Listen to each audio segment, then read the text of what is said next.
અંકલેશ્વર તાલુકાના ઉછાલી ગામ ખાતે પર્યાવરણના જતન માટે તૈયાર કરવામાં આવેલ ગ્રીન બેલ્ટમાં અગમ્ય કારણોસર ભીષણ આગ ફાટી નીકળતા અરેરાટી વ્યાપી ગઈ હતી. પ્રાપ્ત વિગતો અનુસાર ઉછાલી ગ્રામ પંચાયત દ્વારા આ જમીન વૃક્ષારોપણ અને ઉછેર માટે ખાનગી કંપનીને સોંપવામાં આવી હતી, જ્યાં પ્રકૃતિ સુરક્ષા મંડળ અને યુપીએલ કંપનીના સંયુક્ત સહયોગથી એક સુંદર વનનું નિર્માણ કરવામાં આવ્યું હતું.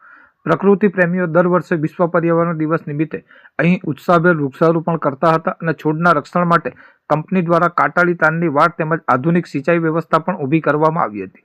જોકે અચાનક લાગેલી આ આગમાં ઘટાદાર બનેલ મોટા વૃક્ષો સહિત નવા રોપાયેલા છોડવાઓને પણ વ્યાપક નુકસાન થયું છે. આ ઘટના અંગે પ્રકૃતિ સુરક્ષા મંડળે ઘેરા દુઃખ સાથે જણાવ્યું હતું કે વર્ષોની માવજત બાદ ઊભું થયેલું આ વન નાશ પામતા પર્યાવરણને કલ્પના બહારનું નુકસાન થયું છે. ગામના અગ્રણી જીતુભાઈ પટેલ આ વનને પુનઃજીવંત કરવા માટે પ્રયાસો હાથ ધર્યા છે. બીજી તરફ ઉછાલી ગ્રામ પંચાયતના તલાટી દ્વારા આ ગંભીર બાબતે વન વિભાગ, પંચાયત કચેરી, મામલતદાર અને યુપીએલ કંપનીને લેખિત જાણ કરી કાયદેસરની ફરિયાદ નોંધાવવામાં આવી છે, જેથી આગ લાગવાનું સચોટ કારણ જાણી શકાય અને ભવિષ્યમાં આવી ઘટનાઓ અટકાવી શકાય. હું જીતેશભાઈ પટેલ ઉછાલી પંચાયતના સભ્ય તરીકે છું.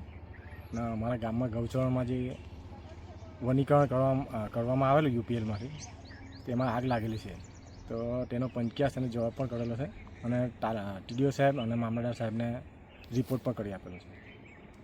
આ કયા કારણસર લાગી છે? કોઈ તમને કંઈ ખ્યાલ ખરો? અગમ્ય કારણોસર લાગેલી છે. કોઈ એડાપૂરો કોઈ બાયરું નથી એવું લાગે? એવું કોઈ બાયરું નથી.